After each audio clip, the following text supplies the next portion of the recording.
오늘 우리에게 주시는 하나님의 말씀은 신약 로마서 15장 22절로 29절입니다. 로마서 15장 22절로 29절 저와 여러분들이 한 절씩 교독하시고 29절 말씀 함께 읽겠습니다. 그러므로 또한 내가 너희에게 가려 하던 것이 여러 번 막혔더니 이제는 이 지방에 일할 곳이 없고 또 여러 해 전부터 언제든지 서바나로 갈 때에 너희에게 가기를 바라고 있었으니 이는 지나가는 길에 너희를 보고 먼저 너희와 사귐으로 얼마간 기쁨을 가진 후에 너희가 그리로 보내주기를 바람이라. 그러나 이제는 내가 성도를 섬기는 일로 예루살렘에 가노니 이는 마게도냐와 아가야 사람들이 예루살렘 성도 중 가난한 자들을 위하여 기쁘게 얼마를 연보하였음이라. 저희가 기뻐서 하였거니와 또한 저희는 그들에게 빚진 자니 만일 이방인들이 그의 영적 것을 나눠 가졌으면 육적인 것으로 그들을 섬기는 것이 맞다. 마땅하니라. 그러므로 내가 이 일을 마치고 이 열매를 그들에게 확증한 후에 너희에게 들렀다가 서바나로 가리라.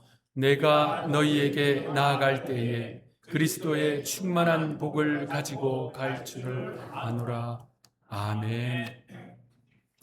플로렌스 체드윅이라는 이름의 여성이 있습니다. 샌디에고 출신의 수영 선수인데요. 이분은 여성으로서는 세계 최초로 영국 해협을 수영으로 양방향을 다 건넌 기록을 세웠습니다. 그 기록을 세운 그 이듬해에 또 다른 도전을 했습니다. 그것은 여기 롱비치 맞은편에 있는 카탈리나 섬, 그 카탈리나 섬에서 롱비치까지 수영을 해서 또 가겠다 이렇게 선포를 했습니다. 20마일이 넘는 먼 거리예요. 많은 사람들이 그 도전을 관심 있게 지켜보았습니다. 그런데 이 체드윅이 카탈리나 섬에서 딱 출발해서 무려 15시간 동안 쉼 없이 헤엄을 쳤습니다. 그런데 불행이 찾아왔어요. 예상치 못한 복병, 짙은 안개가 들이우기 시작했습니다. 열심히 헤엄을 치는데 방향을 전혀 알 수 없는 거예요. 한 치 앞을 알 수 없었습니다. 그래서 눈물을 머금고 도전을 포기하고 배에 탁 올랐어요. 그런데 배에 오르자마자 자신의 가슴을 칠 수밖에 없었습니다. 본인이 포기했던 그 지점이 목적지, 그러니까 롱비치 해변까지 0.5마일밖에 안 남은 거예요. 15시간 쉬지 않고 죽어라 헤엄치고 19.5마일을 갔는데 0.5마일 남겨두고 포기했으니 얼마나 원통했겠어요. 기자들이 찾아왔습니다. 왜 실패했다고 생각하십니까? 체드윅이 대답합니다. 추위 때문이 아닙니다. 피곤해서도 아닙니다. 안개 때문입니다. 더 정확하게 말하면 안개 때문에 목표를 볼 수 없어서 실패했습니다. 그런데 이분이 대단한 것은요, 2달 후에 다시 도전합니다. 그런데 공교롭게도 그날에는 안개가 훨씬 짙었어요. 그리고 물은 훨씬 차가웠습니다. 그런데도 그 모든 난관을 다 이겨내고 목적지에 딱 당도했습니다. 기자들이 몰려왔어요. 또 물었습니다. 어떻게 이번에는 성공할 수 있었습니까? 체드윅이 대답합니다. 이번에도 안개가 매우 짙었지만 저는 제 마음속으로 목표 지점을 두고 있었기 때문에 포기하지 않고 완주할 수 있었습니다. 저는 체드윅의 그 내용이 담긴 책을 읽는데 우리가 살펴보고 있는 로마서를 기록한 사도 바울이 떠올랐습니다. 여러분, 사도 바울의 인생은 한 치 앞을 알 수 없는 그야말로 안개가 자욱하게 끼어 있는 삶이었습니다. 자신의 삶에 무슨 일이 일어날지 전혀 알 수 없는 불안한 삶이었지요. 그는 박해자를 만났고 풍랑을 만났습니다. 결박되었고 그가 탄 배가 파손되었습니다. 그는요, 40에 하나 감한 매를 5차례 맞았습니다. 그러니까 매질을 당했는데 39대 매질을 5번 맞은 거예요. 3번 태장으로 맞았습니다. 태장이란 말은 큰 몽둥이로 때린 거예요. 1번 돌로 맞았고요. 그리고 3번 그가 탄 배가 파선했습니다. 일주일 밤낮을 풍랑이는 깊은 바다 속에서 생존을 위해서 사투해야 했습니다. 그뿐만이 아니지요. 그는 전도 여행 가운데 강도로부터 위협을 당했고 동족 유대인들로부터 박해를 받았습니다. 오랫동안 굶주리고 목마르고 춥고 헐벗었습니다. 특히 빌립보 지역에서는 복음을 전하다가 매를 맞았는데 거의 죽을 지경까지 매를 맞고 지하 감옥에 갇혔습니다. 루스드라에서는 그 지역의 사람들이 돌을 던져서 그를 실신시켰습니다. 사람들은 그가 죽은 줄 알고 성 밖에 내어 던졌습니다. 그런데 그렇게나 안개가 자욱한 삶 속에서도 그에게는 분명한 목표 지점이 있었습니다. 그래서 그는 이렇게 선포합니다. 사도행전 20장 24절 아주 유명한 말씀이지요. 우리 한 목소리로 읽겠습니다. 시작. 내가 달려갈 길과 주 예수께 받은 사명 곧 하나님의 은혜의 복음을 증언하는 일을 마치려 하면은 나의 생명조차 조금도 귀한 것으로 여기지 아니하노라. 한치 앞을 알 수 없는 짙은 안개 속에서도 사도 바울을 올곧게 나아가게 한 그 목표, 그가 마음속에 품고 있었던 그 목표, 그것은 사명이었습니다. 주 예수께 받은 사명. 여러분, 사명의식이 분명한 사람은요, 안개 너머를 봅니다. 프랜스 체드윅이 그러했고 사도 바울이 그러했고 우리도 그러해야 합니다. 바울은요, 그 사명, 주 예수께 받은 사명을 꼭 붙들고 곁길 가지 않고 좌로도 우로도 치우치지 않고 달려간 것입니다. 언제까지요? 우리 주님으로부터 영광스러운 상을 받을 때까지.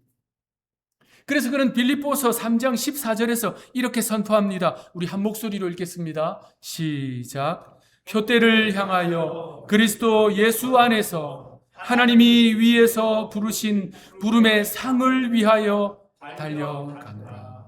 여러분, 사도 바울의 마음이 느껴지십니까? 저 천성에서 주님이 주시는 그 영광스러운 상, 영광의 면류관을 받기까지 표대를 향해서 이 사명의 길 결코 멈추지 않겠다라고 하는 이 사도 바울의 결연한 의지가 절절히 느껴집니다. 여러분, 저의 소원은 저도 예수님으로부터 받은 사명, 이 사명의 길 완주하여서 그 부르심의 상을 받는 것입니다. 그리고 저의 기도 제목은 사랑하는 우리 성도들 한 분도 빠짐없이 주 예수님으로부터 받은 사명, 주 예수님으로부터 받은 사명, 그 사명의 길 다 완주하여서 주님이 주시는 부르심의 상, 영광의 면류관, 여러분 모두 다 받게 되는 것입니다. 그러므로 우리 모두가 이 믿음의 길, 직분과 사명의 길 완주하여서 주님이 주시는 영광의 상 받게 되기를 구주 예수님의 이름으로 축원합니다.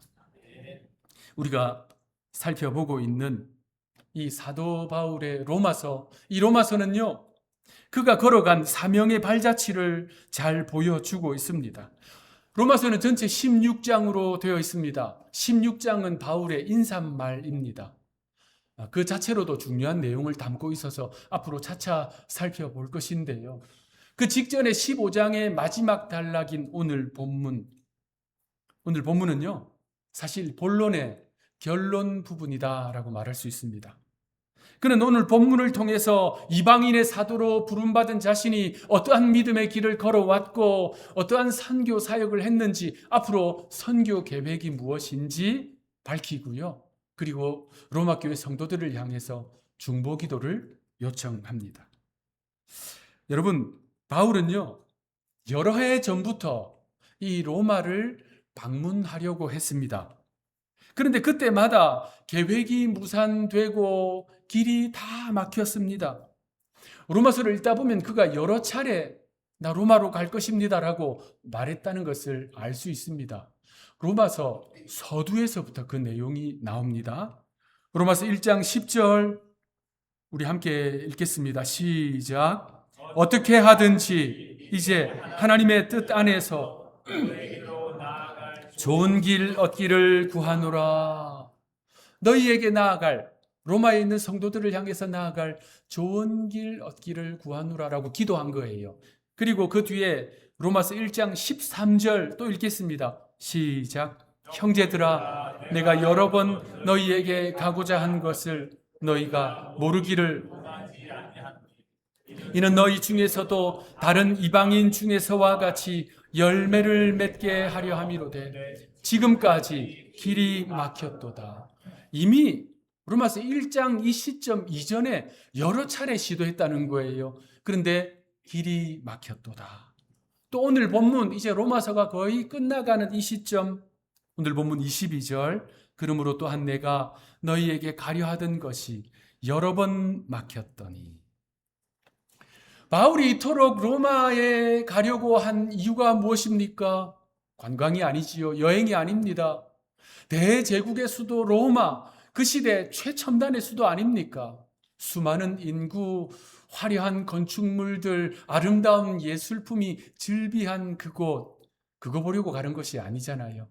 바울은 로마서를 딱 시작하면서 내가 왜 로마에 가려고 하는지를 밝혀 놓았습니다. 로마서 1장 11절 12절 우리 한 목소리를 읽겠습니다. 시작. 내가 너희 보기를 간절히 원하는 것은 어떤 신령한 은사를 너희에게 나누어 주고 너희를 견고하게 하려 함이니 이는 곧 내가 너희 가운데서 너희와 나의 믿음으로 말미암아 피차 안위함을 얻으려 함이라. 로마로 가서 그곳에 있는 성도들을 만나서 신령한 은사를 나누고 은사의 말씀을 나누고 그들을 믿음으로 견고하게 하는 것, 그것이 바울이 로마에 가려고 한 그 간절한 이유, 목표입니다. 그런데 그 길이 막혔어요. 수차례, 수년 동안. 그런데 여기서 더 중요한 것이 있습니다. 바울이 로마를 방문하려고 한 그 계획은 바울 자신만의 비전이 아니었어요. 그것은요, 하나님의 뜻이었습니다. 하나님의 뜻에 합당한 일이었어요. 사도행전 23장을 보면 주님이 바울에게, 환상 중에 바울에게 이렇게 말씀하십니다. 사도행전 23장 11절. 그날 밤에 주께서 바울 곁에 서서 이르시되 담대하라. 네가 예루살렘에서 나의 일을 증언한 것 같이 로마에서도 증언하여야 하리라 하시니라. 바울은 참 귀한 목적, 선한 목적, 복된 목적을 가지고 로마에 방문하려고 했습니다. 그리고 그것이 하나님의 뜻에 합당한 일이었습니다. 그런데도 여러 차례 막혔습니다. 사실 바울의 그 길이 막힌 것이요, 이 로마행뿐만이 아닙니다. 오늘 본문으로부터 7년 전 바울이 2차 전도 여행 때 그는요, 소아시아 갈라디아 지역에서 복음을 편만하게 전하고 있었어요. 그리고 그는 이제 다음 목적지가 비두니아라고 하는 지역이었습니다. 비두니아는 오늘날로 말하면 튀르키예 그 북쪽, 그러니까 흑해로 나아가는 그 지역입니다. 그는 그곳으로 가서 복음을 전하려고 간절한 마음으로 준비하고 있었습니다. 그러니까 복음을 들고 북진하려고 한 거예요. 선교의 북진이 바울의 비전이었어요. 그런데 그 길이 2번이나 막힙니다. 성령께서 그 길을 탁탁 막으세요. 여러분, 바울이 로마로 가는 것, 복음을 들고 비두니아 북진하는 것, 그거 하려고 하면 할 수 있었겠지요. 로마행 배표를 마련해서 떠나면 됩니다. 복음 들고 북진하면 됩니다. 그런데 그는 그렇게 하지 않았어요. 오로지 하나님의 뜻에 순복하려고 했습니다. 자신의 뜻을 하나님의 뜻 앞에 앞세우지 않고 하나님의 뜻에 철저히 순종하려고 했습니다. 우리의 믿음 생활에 있어서 참으로 중요한 요소, 순종. 우리 그리스도인들은요, 믿음이라고 쓰고 순종이라고 읽습니다. 믿음이 순종이고요, 순종이 믿음이기 때문입니다. 바꾸어 말하면 순종이 없는 믿음은 믿음이라 할 수 없습니다. 그래서 사무엘이 이야기했잖아요. 순종이 제사보다 낫다. 야고보서를 통해서도 말씀하십니다. 행함이 없는 믿음은 죽은 믿음입니다. 여기서 행함은 하나님의 말씀을 듣고 순종으로 행하는 것. 이렇게 중요한 순종, 성경의 순종은요, 세 가지 핵심 요소를 담고 있습니다. 한번 따라 하시겠습니다. 즉시, 여러분 손도 따 뭐 하십니까? 손 이렇게 해서 즉시, 기쁨으로, 온전하게. 역시 우리 교회 성도님들은 순종 잘하세요. 이렇게 하라고 했더니 모두 다 손 들고. 하나님이 받으시는 순종은 즉시, 기쁨으로, 온전하게. 순종은 즉시 하는 겁니다. 하나님이 딱 마음을 주시고 말씀을 주셨는데 뒤로 미루는 것, 그 순종 아니지요. 그리고 기쁨으로 투덜투덜대고 불평불만하고 그 일하면서 관계 다 깨트리고, 그거 순종 아닙니다. 자기도 기뻐하고 함께 기뻐하며 순종하는 것. 세 번째, 온전하게. 하다가 포기하고 말고, 그것이 아니라 끝까지 온전하게. 그 순종 하나님이 받으시거든요. 사도 바울의 행로, 선교 행로를 보면 이 사람은 하나님께 순종하되 즉시 기쁨으로 온전하게 순종했구나 라는 것을 알 수 있습니다. 여러분, 선한 일, 의로운 일, 이런 일을 행함에도 길이 막힐 때가 있습니다. 하나님의 뜻을 따라 살아가는데도 길이 잘 안 풀릴 수 있고, 다 함께 모여서 기도로 시작한 일인데도 어려움이 닥칠 수 있어요. 우리가 믿음을 따라 살아가고자 하는데도 자신의 건강에, 경제적인 상황에, 사업처에, 자녀들의 삶에 장애물이 나타날 수 있습니다. 그때 우리 뭐 해야 할까요? 그때는 바로 하나님께 온전히 순종을 훈련하는 기간입니다. 하나님의 뜻을 구하고 하나님의 인도하심을 구하고 겸손히 묵묵히 하나님께 귀 기울이는 훈련의 기간이에요. 왜냐하면요, 그때 하나님은 하나님의 일을 행하고 계시기 때문입니다. 우리의 눈에는 지금 보이지 않지만 하나님은 놀라운 섭리를 통해서 저 앞에 문을 열어놓고 준비하고 계시기 때문입니다. 사도 바울이 복음을 들고 북진을 하려고 했잖아요. 그것이 얼마나 귀한 목적입니까? 그런데 그 길이 2번이나 막혔습니다. 그런데 하나님은 사도 바울에게 환상을 다 보여주세요. 밤의 환상 중에 하나님이요, 마케도냐 사람 하나를 보게 하십니다. 마케도냐 사람이 나타나서 바울을 향해서 간청합니다. 와서 우리를 도와주십시오. 여러분, 마케도냐가 유럽이잖아요. 지금까지 소아시아에서 활동했는데 저 유럽 사람이 손을 들고 간청하는 거예요.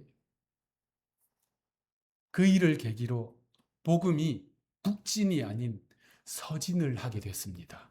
복음이 유럽으로 가는 결정적인 계기가 되었습니다. 그렇다고 하나님은 바울이 원래 꿈꾸고 있었던 그 북쪽 지역을 잊으시고 외면하신 것이 아니에요. 바울이 그 다음에 3차 전도 여행 때 하나님은 그의 손을 잡고 그쪽으로 인도하십니다. 그곳에서 3년 동안 집중해서 복음을 선포하게 하셨어요. 그런데 그 이전에 2차 전도 여행 때 복음이 서진했기 때문에, 유럽으로 갔기 때문에 유럽을 중심으로 전 세계 만방으로 복음이 흩어졌고요. 그 복음이 아시아로 와서 우리에게까지 복음이 전파된 거 아닙니까? 하나님은 바울의 로마행을 막으셨습니다. 그 길을 막으셨어요. 언제까지? 하나님의 타이밍 때까지. 그래서 이 순종의 사람 바울은 그저 하나님의 뜻을 따라 예루살렘으로 갑니다. 오늘 본문 25절 말씀 합독하겠습니다. 시작. 그러나 이제는 내가 성도를 섬기는 일로 예루살렘에 가노니. 자, 그의 예루살렘 방문 목적은 성도를 섬기는 일. 실제 무슨 일이냐면요, 구제 사역이었습니다. 저 유럽의 마케도니아와 아가야 지역에 있는 성도들이 기독교로 개종한, 바울이 선포하는 복음을 듣고 기독교로 개종한 성도들이, 그들이요, 구제헌금을 모았습니다. 누구를 위해서요? 예루살렘에 있는 가난한 성도들을 위해서. 그래서 그 구제헌금을 모아서 바울에게 맡겼어요. 바울은 그거 들고 예루살렘으로 간다라고 지금 밝히고 있는 것입니다. 오늘 본문 26절, 27절 말씀 함께 읽겠습니다. 시작. 이는 마케도니아와 아가야 사람들이 예루살렘 성도 중 가난한 자들을 위하여 기쁘게 얼마를 연보하였음이라. 저희가 기뻐서 하였거니와 또한 저희는 그들에게 빚진 자니. 육적인 것으로 섬기는 것이 마땅하니라. 자, 이 배경이 있습니다. 이 얼마 전에 유대 지역 전역에 극심한 기근이 있었어요.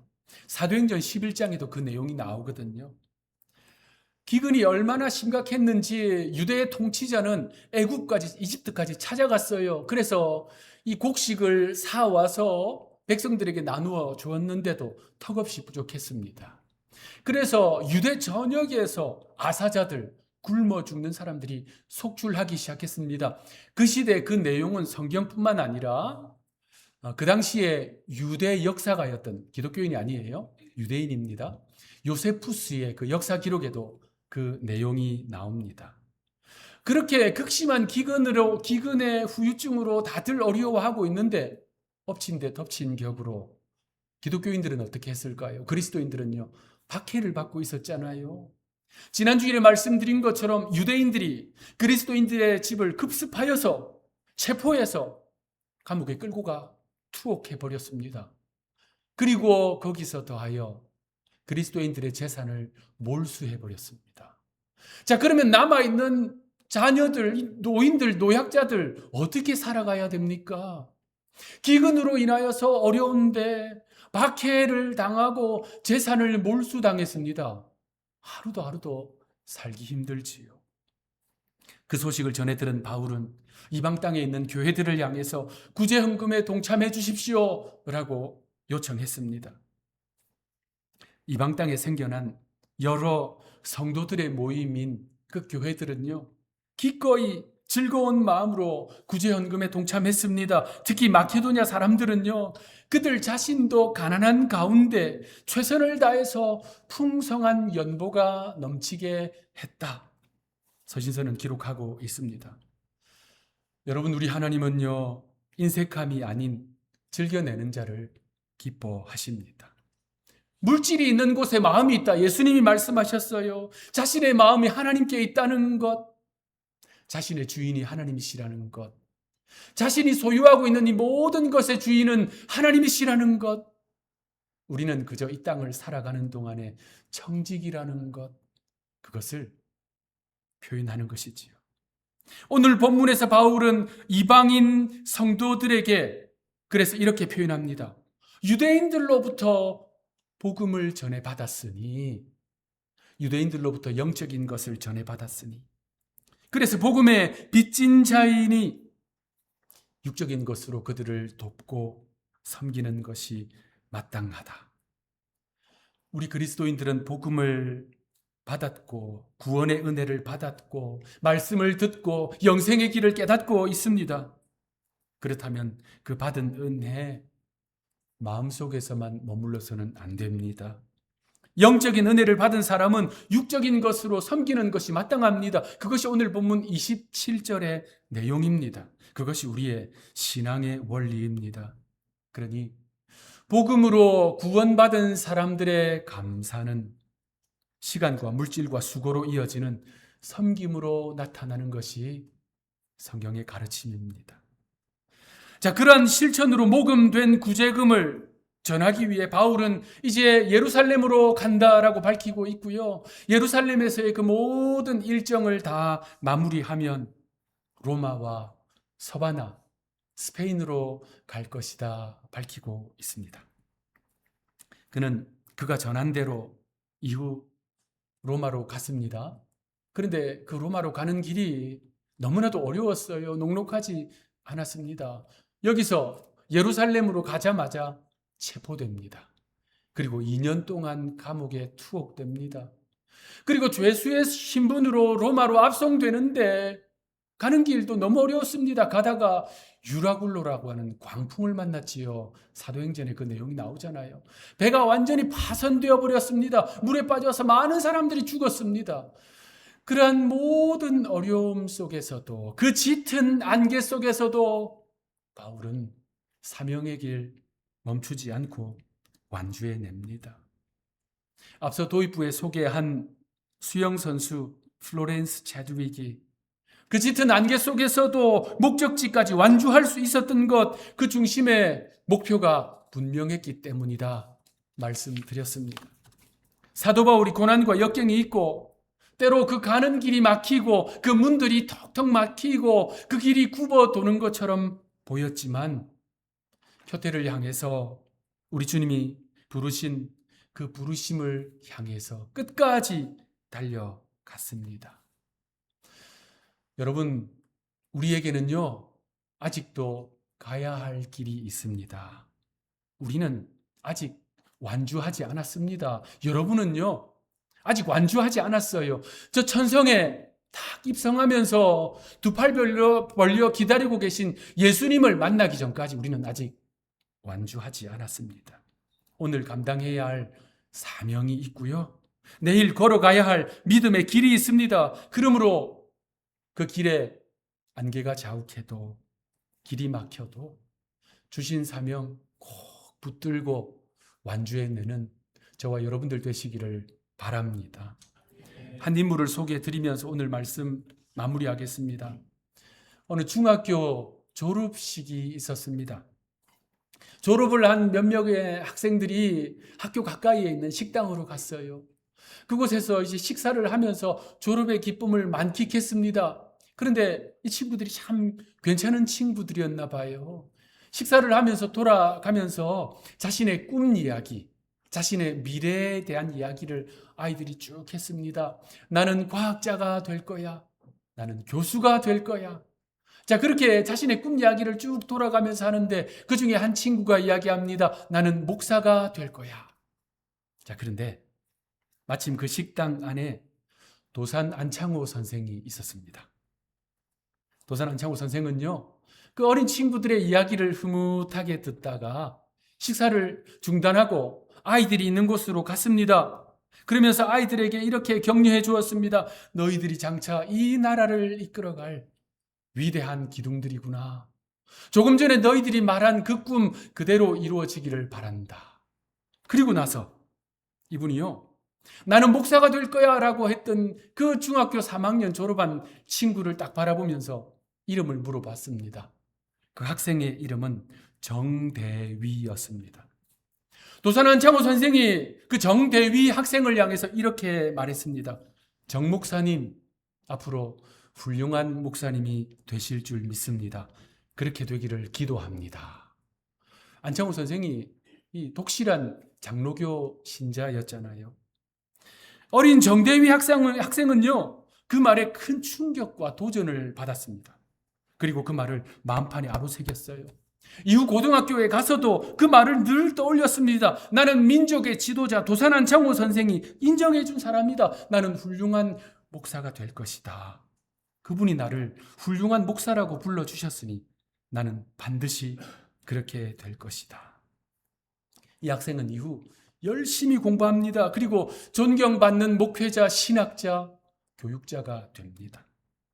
캐나다 칼튼 대학교 교수를 역임하고 건국대학교 총장을 역임하고 한신대 총장을 역임하고 한국교회와 이민교회에 귀한 발자취를 남겼습니다. 정대위 박사는 살아가면서 고통이 찾아오고 시리에 빠지고 걱정과 근심이 몰려올 때도 있었지만 그때마다 도산한 장호 선생의 격려를 늘 되새기면서 이겨냈다라고 말합니다. 여러분, 주님은요, 만군의 구원자이신 우리 주님이 여러분 한 사람 한 사람을 하나님의 자녀로, 그리스도의 일꾼으로, 주님의 제자로, 교회의 직분자로 부르셨습니다. 지명하여 부르셨습니다. 그러므로 최후 승리 얻기까지, 빛난 면류관 받기까지 그 주님의 부르신 마음판에 아로새기고 순종의 길, 충성의 길 나아가는 저와 여러분들 되시기를 구주 예수님의 이름으로 축원합니다. 기도하겠습니다. 하나님, 우리에게는 아직도 가야 할 길이 있습니다. 해야 할 일이 있고 감당해야 할 직분과 사명이 있습니다. 그러하오니 주님, 우리의 생각과 삶의 중심에 주께서 맡기신 사명이 있게 하옵소서. 그래서 안개가 자욱해도 그 길 가게 하옵소서. 그 길이 형통해도 때로는 불통해도 주님께 순종하며 충성하며 믿음의 삶을 지켜내게 하옵소서. 최후 승리 얻기까지, 빛난 면류관 받기까지 하늘위의 모든 권속들 사명의 길 완주하게 하옵소서. 우리의 영원한 소망이 되시는 구주 예수님의 이름으로 간절히 기도하옵나이다. 아멘.